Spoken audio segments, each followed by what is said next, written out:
पंडित जी इस बार रक्षाबंधन 2 पड़ रहे हैं, इस बारे में आपका क्या कहना है? नमस्कार बंधुओं, मेरा नाम पंडित पंकज वशिष्ठ, ईशानी शक्ति पीठ का मैं महंत हूँ। रक्षाबंधन 2 इस बार जो पड़े हैं, आगे भी ऐसा होता रहा है। पिछले वर्षों में भी ऐसे 2 स्थितियाँ आई हैं, लेकिन कभी भी इस तरह से हमारे त्योहारों को लेकर के कभी बवंडर नहीं मचा। ना तो 2 होलियाँ हुई, ना कभी 2 त्यौहार रक्षाबंधन के रूप में मनाए गए। अब ज़्यादा होने लगा। अब या तो लोग ज़्यादा पढ़े लिखे हो गए, विद्वान हो गए। पूर्व समय में लोग विद्वान या तो होते नहीं थे।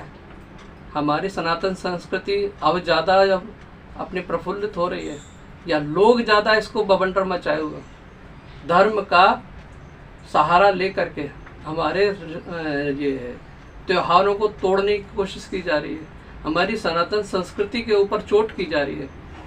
हमारे पास में ये 1944 से लेकर के अब तक और 2044 तक का यह 100 साल का पंचांग वेंकटेश्वर महाराष्ट्र से, और इसके अलावा निर्णय सागर पंचांग मेरे पास में 1900 से है, हमारे दादा गुरु जी के भी और मेरे अपने खुद के भी।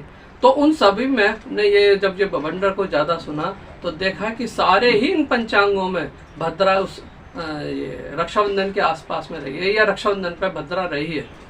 तो उस समय कभी भी ऐसा नहीं हुआ। बचपन से लेके अब तक इन पिछले 2 सालों से ये सुनाई दे रहा है कि केवल भद्रा पड़ रही है। बचपन से लेके अब तक कभी सुनाई नहीं दिया, किसी ने भी ऐसा नहीं सुना कि भद्रा पड़ रही है तो राखी ना बांधी जाए, या ये ना हो वो ना हो। कभी भी बस बड़े आराम से, बड़े ही हर्ष उल्लास के साथ ये त्यौहार मनाया जाता था। भाई बहन का इतना पवित्र त्यौहार है, उस पर भी आकर के लोगों ने ऐसी छींटाकशी करना शुरू कर दिया। इन रिश्तों को, इन त्योहारों को तोड़ने की पूरी तरह से नाजायज ये कोशिश की जा रही है। भद्रा नुकसान करती है, मानते हैं, लेकिन वो किसी व्यक्ति विशेष के लिए तो नहीं है ना। इसलिए ये भद्रा तो आती और जाती रहती है। इस पर कभी भी किसी त्योहार का पूर्व काल में कभी कोई असर नहीं पड़ा। क्या पहले भाइयों के साथ अनिष्ट होता था, या हमारी बहनों के साथ अनिष्ट होता था? अब जो हो जाएगा ऐसा कैसे सोच लिया? पिछले सालों में जो इतना, या तो विद्वान थे नहीं इस समय, या अब बहुत ज़्यादा विद्वान हो गए, तो किसको सही माना जाए? हमारा पिछला जो अनुभव है उसमें हम लोग बड़े सुखी थे। आज की इन बातों को लेकर के बड़ा ही दुख, बड़ा ही शोक व्याप्त हो रहा है लोगों के बीच में कि त्यौहार मनाएं तो मनाएं कैसे। इतनी मन में शंका डाल दी गई है कि हम उसको त्यौहार को कैसे हर्षोल्लास के साथ मनाएं। ये बहुत ही गलत हो रहा है। पुराने ये पंचांगों में आप कहीं से भी उठा करके देख लीजिए, किसी भी साल का उठा के देख लीजिए, हर पंचांग में भद्रा उस समय थी, लेकिन कभी ऐसा कुछ भी बातों को सामने नहीं लाया गया कि त्यौहार नहीं मनाया जाएगा या इतने समय में मनाया जाएगा, जैसी अब इस बार बातें हो रही। पिछले 2 सालों से ये इस तरह से मामला सामने ज़्यादा आने लगा है।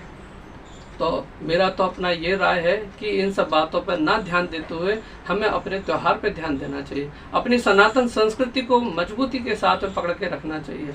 किसी के बहकावे में आकर के या किसी की बातों को मान करके हम अपनी संस्कृति को ना तोड़ें ना मरोड़ें, उसको हम यथावत चलाते रहें जैसा कि हम अब तक चलाते आए हैं। हमारी यही संस्कृति की जीत होगी।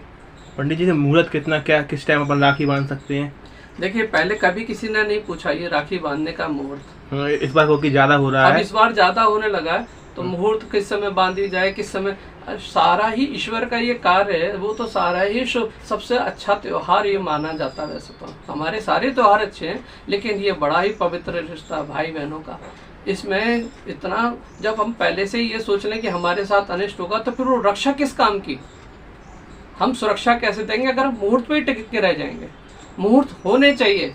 मुहूर्त कहाँ होना चाहिए? ब्याह के मामले में मुहूर्त विशेष रूप से ध्यान देना चाहिए।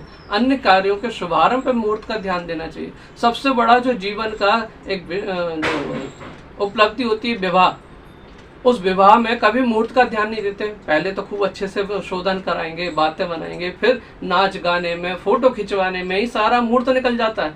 यदि कही जाए यजमान को कि मुहूर्त बीता जा रहा है, तो पंडित जी को कह दिया जाता है कि पंडित जी आप थोड़ा विश्राम करिए, हमने इतना पैसा खर्च किया है, हम पहले अपना ये इंजॉय तो कर लें।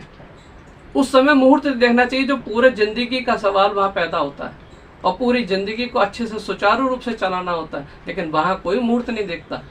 और सिर्फ देखना है तो अब इन बातों पे मुहूर्त पे अटकाया जा रहा है। फिर भी जो लोग नहीं मान रहे हैं तो उनके लिए मैं यही कहूँगा 31 तारीख को सुबह 7 बजे के सुबह से अपना ये कार्य कर सकते हैं, क्योंकि उदय तिथि है। इस उदय तिथि में, उस उदय तिथि को हमारे यहाँ पूर्व काल से यही कहा गया है कि जो उदय के समय में तिथि होती है वो पूरे दिन भर मान्य होती है। तो उदय तिथि में जब पूर्णिमा रहेगी 31 तारीख को, तो आप दिन भर आराम से त्योहार को मनाइए, क्योंकि पिछले पंचांगों के आधार पर थोड़े थोड़े समय के लिए किसी में 1 घटी की रही है, किसी में 3 घटी की रही है पूर्णिमा रक्षाबंधन के दिन। तो श्रावणी कर्म भी हुआ और उसके साथ साथ में त्योहार भी मनाए गए। तो उसमें देख लें, मुहूर्त की तो उसमें कोई आवश्यकता है नहीं। Thank you our live team को इतना वक्त देने के लिए पंडित जी। नमस्कार।